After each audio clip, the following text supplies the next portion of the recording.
Hello class. Today we are going to have a very special class on education commissions and especially the reports they have presented to the government or to the concerned authorities, their names. In short, आज की इस class में हम education commission या committees की बात करने वाले हैं और हमारा focus, the point of emphasis is going to be the names of their reports कि उन्होंने अपने रिपोर्ट्स को नाम क्या दिया या फिर the names by which their reports are known. अभी पिछले कुछ वर्षों में जो हमारे कॉम्पिटिटिव एग्ज़ाम्स हो रहे हैं, स्पेशली इन टीचिंग फ्रेटर्निटी, ऐसे क्वेश्चंस का रेशियो काफ़ी बढ़ गया है। इसलिए आपको कमीशंस और कमिटीज़ ने जो रिपोर्ट प्रेजेंट की है उनको बाय नेम ऑन टिप होना चाहिए, यानी पता होना चाहिए कि अगर कोई कमीशन आपने पढ़ा है तो उसकी रिपोर्ट क्या है या उसकी रिपोर्ट का नाम क्या है। शुरुआत हम करते हैं with the most comprehensive commission of Indian education system, that is known as Kothari commission. Kothari commission का जो नाम है वो उनके चेयरमैन मिस्टर DS कोठारी के नाम पे इसे कोठारी कमीशन कहा गया। वैसे इसे first education commission of India कहा जाता है because it came in the year 1964। हम यहाँ पे एक बात समझ लेते हैं नेशनल एजुकेशन कमीशन के बारे में। ये कोठारी कमीशन के नाम से जाना जाता है, ये हम सब जानते हैं। It is believed to be the most comprehensive commission ever. Why? क्योंकि इसके पहले जो मुदालियर कमीशन आया था that was specific for secondary education. उसके भी पहले जो यूनिवर्सिटी एजुकेशन कमीशन आया था under the chairmanship of doctor Radhakrishnan, that was for university education, for the improvement, for the reforms of university education. This commission, national education commission, was the first commission जिसने पूरे system को overhaul करने के लिए recommendations दी, means बीट primary education, secondary education और higher education. इस कमीशन ने अपनी रिपोर्ट 1966 में गवर्नमेंट ऑफ इंडिया को प्रेजेंट की और इस कमीशन की रिपोर्ट का नाम है education and national development. See the entitled report or the titles of the report, they speak volumes about their commissions or about their findings. The name education and national development has a lots of significance.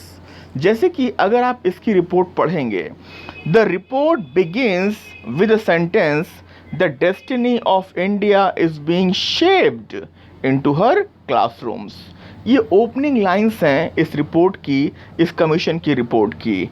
और साथ ही साथ ये teachers के बारे में भी ये कहता है that no nation can rise above the levels of its teachers. अब यहाँ पे आपको समझना होगा कि इसने नेशनल डेवलपमेंट का जो रास्ता है वो उसने एजुकेशन के डेवलपमेंट को बताया। यानी अगर हमें राष्ट्र निर्माण करना है तो हमें शिक्षा व्यवस्था को सुधारना ही होगा।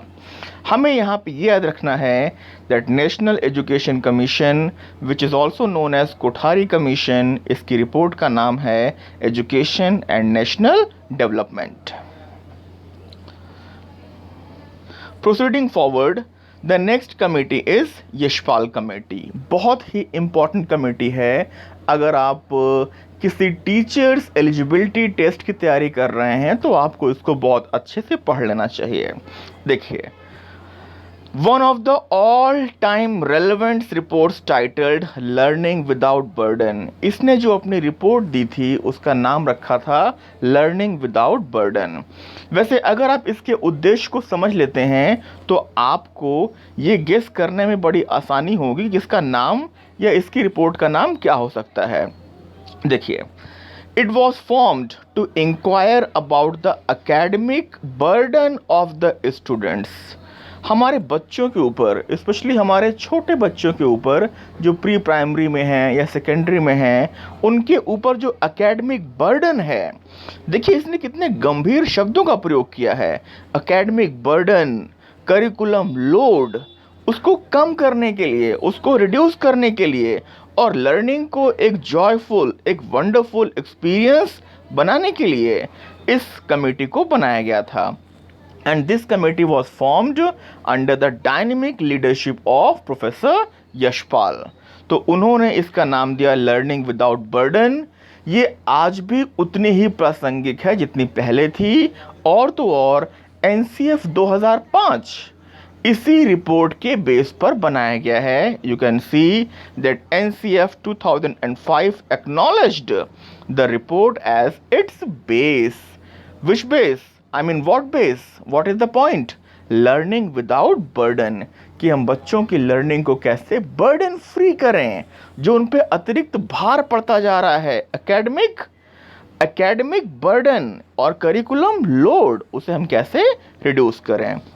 तो यशपाल कमेटी का नाम, यशपाल कमेटी की रिपोर्ट का नाम learning without burden. Proceeding forward, एक चट्टोपाध्याय कमीशन आया था। अगर आपने बहुत इन डेप्थ स्टडी नहीं की है तो शायद आपने इसके बारे में ना सुना हो। Chattopadhyay commission is believed to be the very first commission on teacher education. It came in the year 1983 और 1985 में इसने अपनी कुछ फाइंडिंग्स दी थी और इसकी रिपोर्ट का नाम था the teacher and society. Chattopadhyay commission, the first commission ever on teacher education, it titled its report the teacher and society. इन्होंने 3D पे बहुत जोर दिया था, 3D, first discover, then develop and discipline.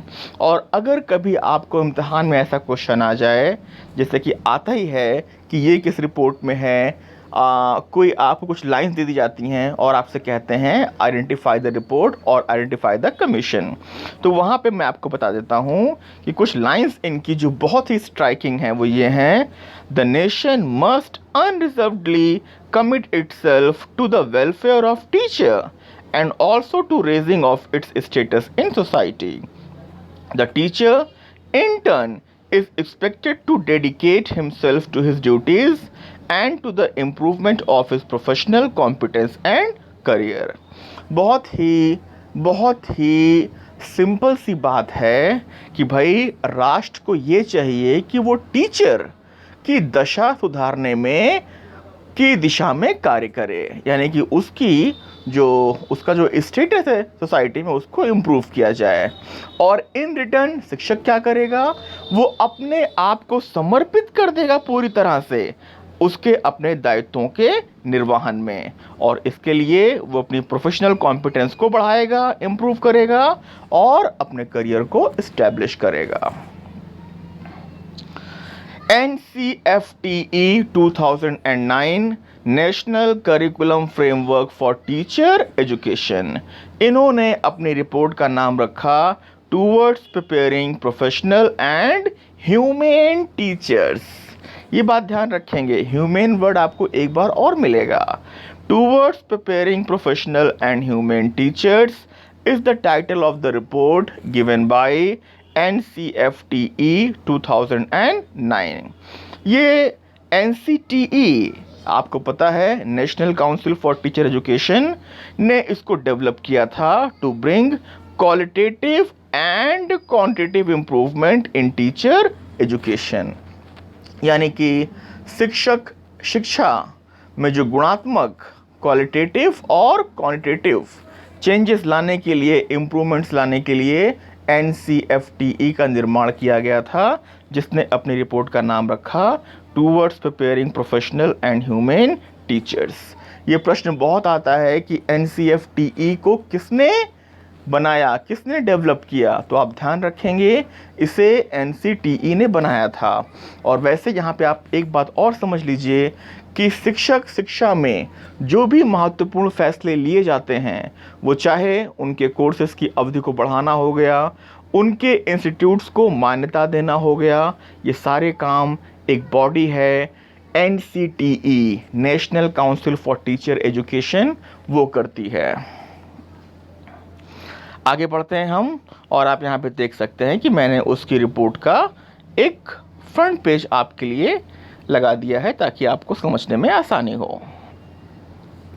Acharya Ramamurthy committee, ध्यान रखेंगे ये कमेटी बहुत इंपॉर्टेंट है। वो इसलिए क्योंकि NPE national policy of education 1986 को रिव्यू करने वाली 3 कमेटियों में से ये एक थी, आचार्य राममूर्ति कमेटी। जो बाकी 2 कमेटीज थी वो कौन सी थी? जनार्दन रेड्डी कमेटी थी और नेशनल एडवाइजरी कमेटी थी। और उसके बाद आप जानते हैं कि कैसे प्रोग्राम ऑफ एक्शन को बनाया गया था। तो आचार्य राममूर्ति कमेटी ने अपनी रिपोर्ट का टाइटल दिया towards an enlightened and humane society. यहाँ पे आप ध्यान रखेंगे कि आचार्य राममूर्ति कमेटी का नाम towards an enlightened and humane society था, और जो आपका NCFTE 2009 की रिपोर्ट थी उनका नेम था towards preparing professional and humane teachers. Human teachers NCFTE की रिपोर्ट में है, ह्यूमन सोसाइटी आचार्य राममूर्ति की कमेटी में है, the teacher and society Chattopadhyay commission यानी कि first commission on teacher education की रिपोर्ट का नाम है, यशपाल कमेटी का नाम लर्निंग विदाउट बर्डन है, and the most important and the most comprehensive commission ever called the first Indian Education Commission, the first education commission led by Kothari, doctor DS Kothari. उसकी report का नाम है एजुकेशन एंड नेशनल डेवलपमेंट। इसे एक बार आप देख लीजिए, समझ लीजिए, और हो सके तो अगर आपको आवश्यकता पड़े तो इसकी नोट्स बना लीजिए। ये क्वेश्चंस, ये कॉन्सेप्ट्स बहुत ही इम्पॉर्टेंट हैं। और मैं फिर से एक बात कहूँगा कि आप अपनी परीक्षा की तैयारी में लगे रहिए, उससे गिव अप मत करिए, जूझते रहिए। सदैव एक बात ध्यान रखिए कि कोई भी लक्ष्य मनुष्य के साहस से बड़ा नहीं, कोई भी लक्ष्य मनुष्य के साहस से बड़ा नहीं, हारा वही जो लड़ा नहीं। तो लड़ते रहिए। इन्हीं शुभकामनाओं के साथ मैं दीपक गुप्ता, बहुत बहुत धन्यवाद।